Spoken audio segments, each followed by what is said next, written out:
Hello guys, it's Daya.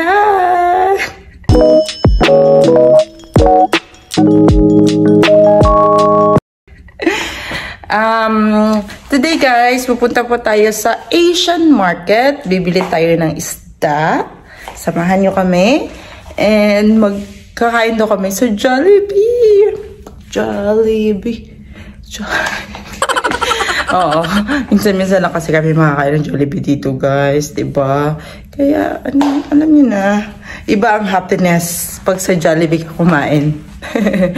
Kaya, kasi papunta doon is mga 40 minutes, ganon. So, pupunta kami, bibili lang kami ng fish, and then katabi nun is Jollibee. Tapos, medyo expensive kasi yung Jollibee nila dito. So, ganon. Bili lang kami ng rice and chicken, and that's it. Happy na ako doon. Diba? Naman yung gusto ko talaga sa Jollibee. Diba? Yan lang guys. Dumating na pala yung package namin na TV stand. Oh my God guys. 2 beses na to siyang in-order namin.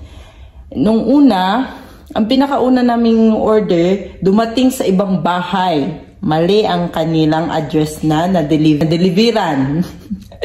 And then, ang second na naman, ito, doon sa kabilang bahay. Buti na lang, malapit lang din sa amin. Tapos nagsisend sila ng picture saan nila na-deliver.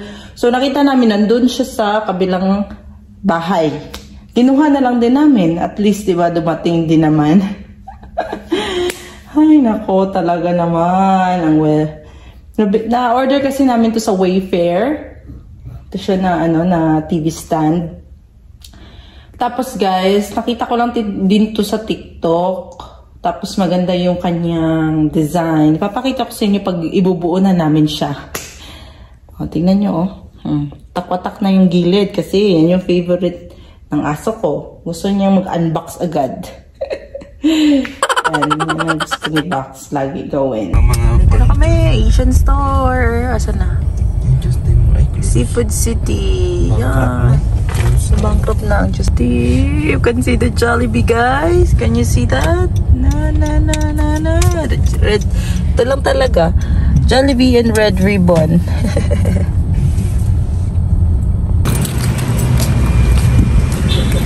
Red Ribbon and Jollibee, bida ang saya.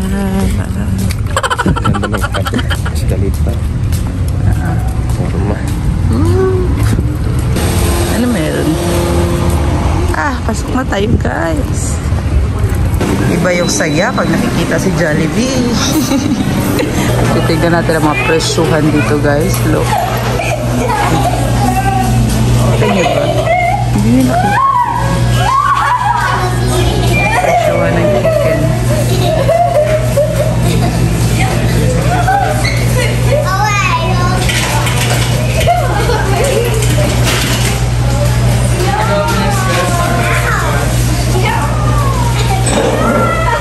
Oh, 500 na oh. So, 2 pieces chicken in one side.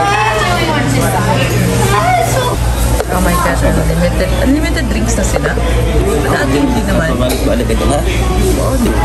my God, moment of truth guys. Ano sa kabila? 20. Para siyang gold. Wow, soda mo. tada! Anong gusto mo soda? Ayun sa'yo. Kuha ka soda.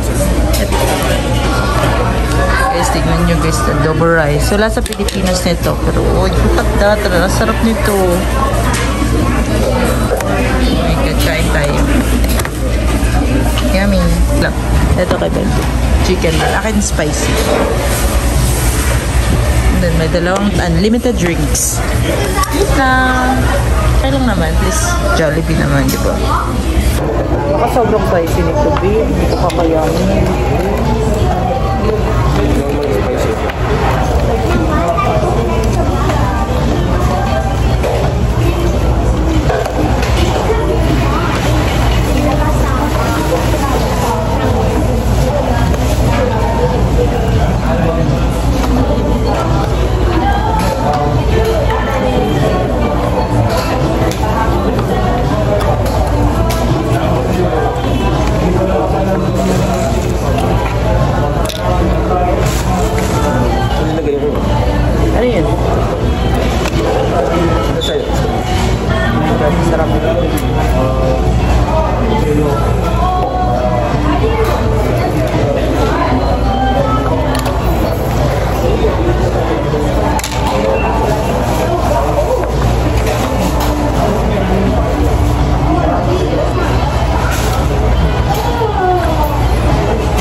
Naghahanap ako ng corned beef.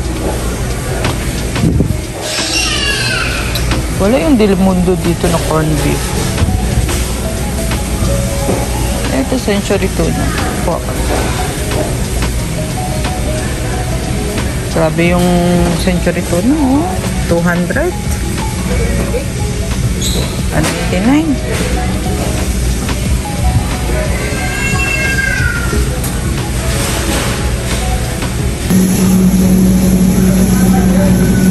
Ito, pampano. Ha? Uy, ito, oh.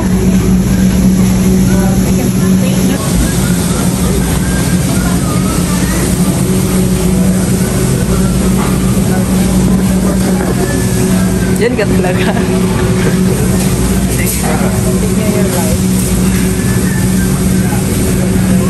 Yan ang masasarap.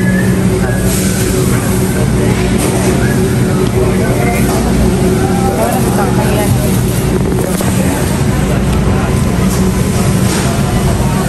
Ha? Tulay sa natulay. Tulay? Pula-pula.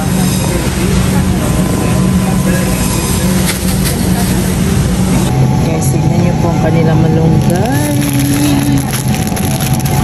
$6. Ito ang pangkong.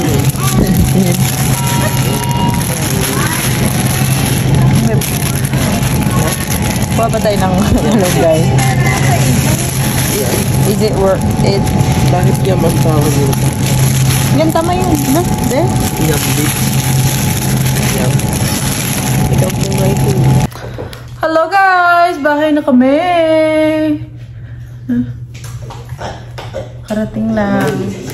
Ito yung nabili namin sa Asian store. Ito. Audience daw. Audience. Spinach. Malunggay. Nabili talaga namin ng malunggay. Kasi may nakita akong mas... Ha? Okay. May nakita akong mura. 4... Oy! Ano? Tingnan mo. Meron talaga ako dito. Audience. Hi! Say hi, Box. Wala ba daw siyang pasalubong? Asa na? Ito, malunggay. Sa gusto mo? Ha? $4.79. Ganyan ka mahal ang malunggay dito, guys. Pero ang gagawin ko dito, i-ano ko siya. Ihimay-himayin ko na siya. Ilalagay ko sa mga container para kung gusto ko magluto, ilalagay ko na lang. Ilalagay ko lang siya sa ref. And then, ito. Ang palaya. Ito siya sa pansit. Magpapansit ako. Ibon. Ay, ano yung tawag dyan? Basta? Papansit tayo. Ito siya sayote. 3. 2 century tuna. Ligo. Smell biscuit. Ewan ko smell biscuit. Ano nang bibili niya? Ito. Itong maalat. Siyempre. Pork tocino. Yan na. Diba? Sinasabi ko sa inyo. Gusto ko na kumain ng tocino. Longganisa. Ang breakfast. Matagal naman ito maubos kasi sa amin, guys. Abot ko ito siya ng ilang buwan. Longganisa na, ano to, chicken. Yung kanina is pork. Ito siya, squid, tawag nito, fishball. And then, ito siya, tempura para sa pansit.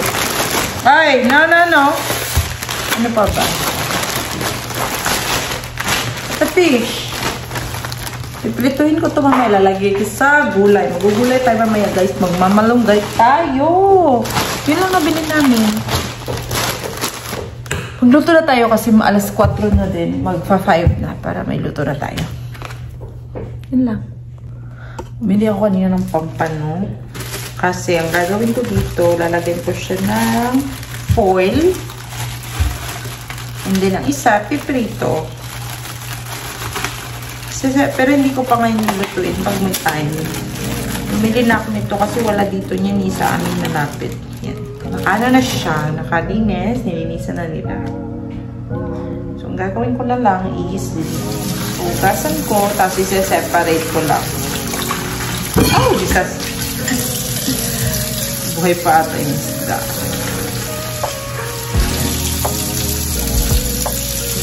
Ilalagay sa ating ziplock. Para kung magluluto na tayo, hindi natin kailangan ito yung dalawa, diba?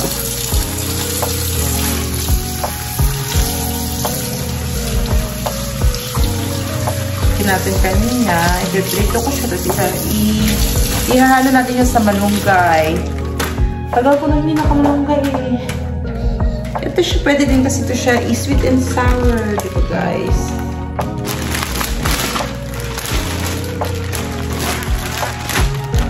Ang laki ng aming ziplock. Line.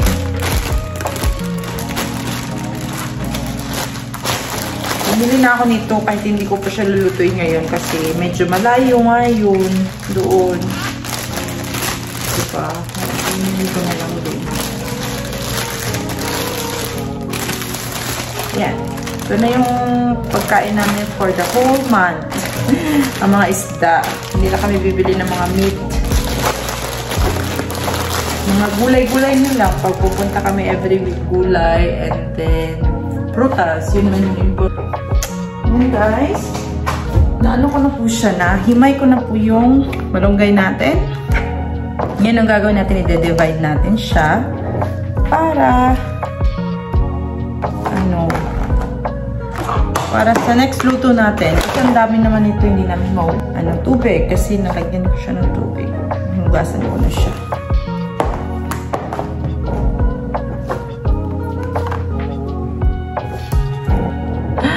Grabe naman, parang spinach.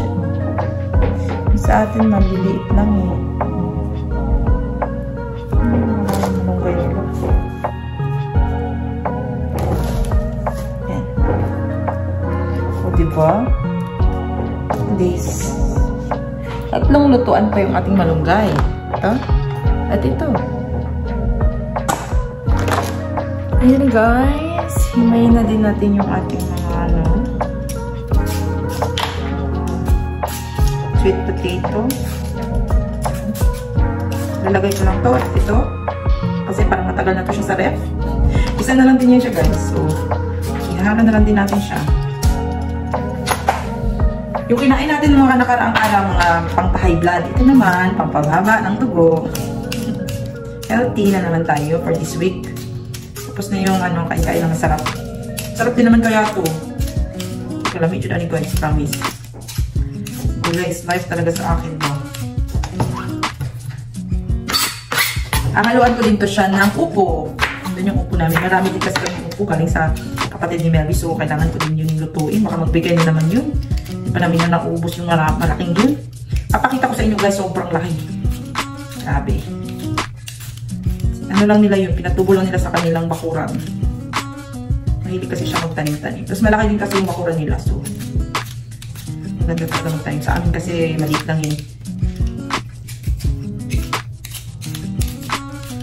Nagbibigay sila lagi dito.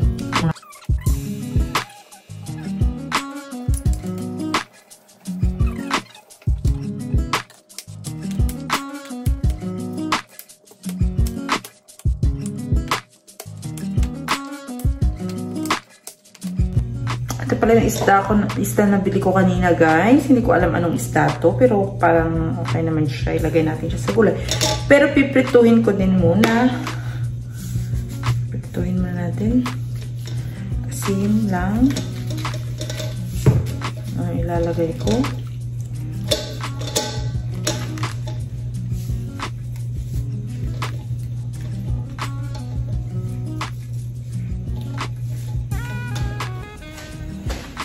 Magpaprito na tayo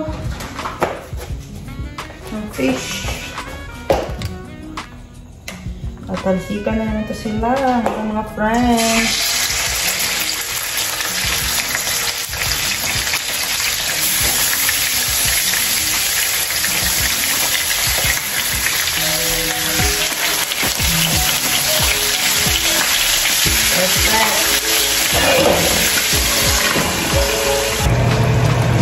Yan guys, ipapakita ko po sa inyo ang pinakamalaking upo dito sa Amerika. Grabe, sobrang laki. Kaya namin daw lulutuin. Kaya tala ko na siyang lutuin ngayon. Pero konti-konti lang.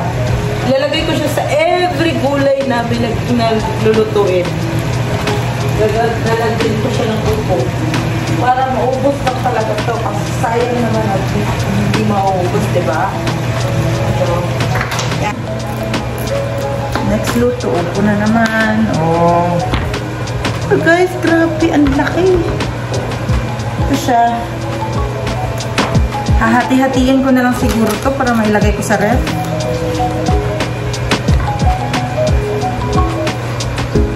Ang laki kasi. Hirap kainin ito. Lalong nakaraan eh. Ano din. Ganito din kalaki. Grabe. Tagal namin kinain yun. Nagbigay na naman. Diba? Blessing kasi yun, guys.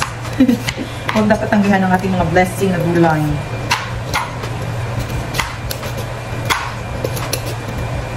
Kung ilalagay ko, ito next time na naman. Kasi sasabihin na naman ni Melvin, saan ang sabaw dito? Ba't puro gulay? Wala nang sabaw. Mahilig kasi yan sa sabaw, guys. Yung hihigop-higop ng sabaw. Pero, okay lang din naman sa kanya maraming gulay. Pero gusto niya marami ding sabaw. Minsan kasi na-absorb na ng mga gulay yung sabaw.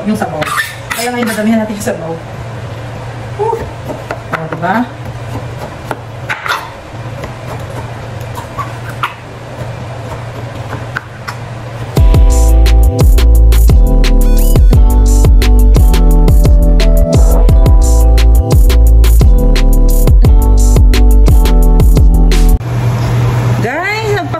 Tayo ng ating mga lamas. Lamas in Bisaya. So, ito itong isda na pinrito natin kanina. Na ano ko na din siya, nahimay ko na din. Tinanggalan ko siya ng mga buto para hindi tayo matinik mamaya. So, yan. Lalagyan na natin. Nilagyan ko lang siya ng sibuyas, kamatis at luya. Konting luya. Lalagyan na natin ito. Yan. So, yummy. Mga matitigas na gulay. Pwede na yan ilagay lahat. Yan.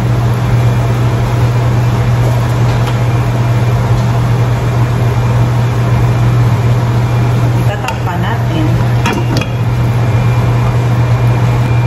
Yan guys, ang pampalasa lang natin is asin. Yan, asin konti. And then sugar na konti. Kasi hindi tayo diba, MSG. So, konting sugar for the balancing. Yan, ito lang. Ito lang talaga. Yan. To balance the taste. Yan. Yan na guys, medyo lata na yung ating mga lambot na siya. Lalagyan na natin ang ating upo.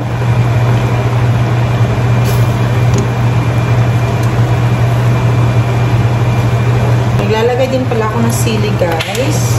Ito na sili.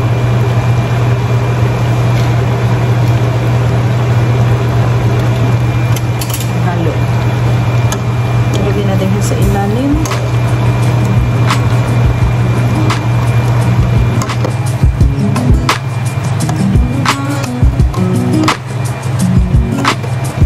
Kailan siguro bakit tubig?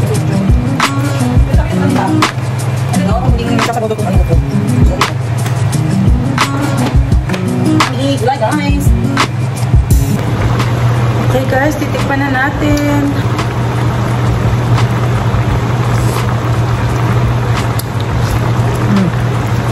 Oh, perfect na guys. Promise. Promise pa. Yes, sarap na siya. Matamis. Kasi dahil sa nilagay natin na na kamote. Yung kamote kasi yung nagpapatamis. Hindi siya nagpapasarap lang. Papatamis siya and then yun, sarap. Ito na, lalagyan na natin yung malunggay, guys. Kasi malambot na din yung upo. Malunggay. Grabe, sobrang sarap na guys. Sana matikman ito.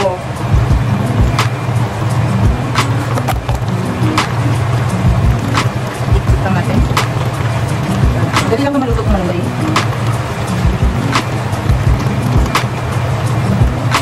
Alright. Kapag natin konti. Guys, gagawa na tayo ngayon ng pambaon kay Melby. Ito. Gagawa ko ng egg and tuna sandwich. Itong gagamitin ko. Century tuna. Not sponsored. Huh? Parang buwang. Open lang muna natin ito. Siya ng egg. Tapos pepper. And then salt. And then mayonnaise.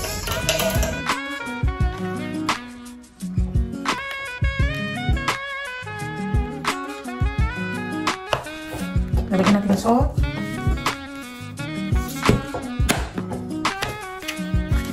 And then, paminta. Ano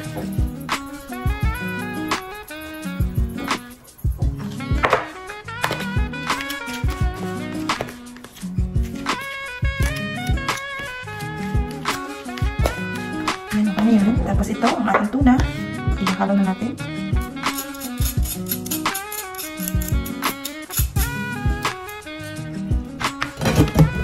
Then, lagyan natin siya ng mayonnaise.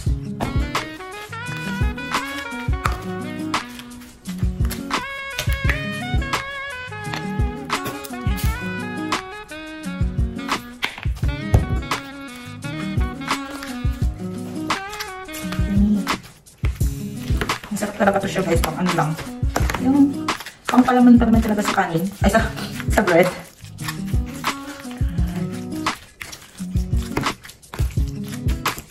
Healthy pa, diba? Lagyan natin ng cheese, mozzarella cheese. Para more cheesy.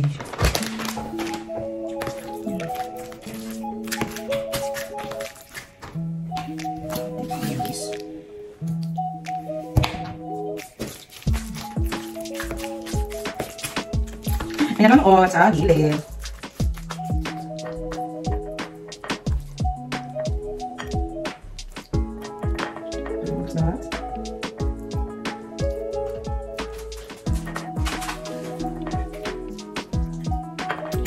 Okay na guys.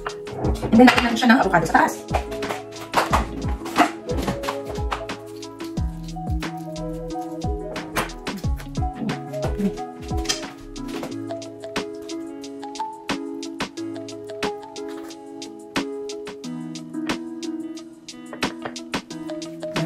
So good. Ano guys? Ano natin? Ano yung baon niya today? Ito, pwede pa siya bukas or the next day, diba? May kung bakit ano tayo. Wait, mom. Yun na, pwede sa bread. Ano guys? Hello guys, nandito na ako sa kwarto. Matutulog na ako. Ay, hindi pa pala. Mag-e-edit pa pala tayo.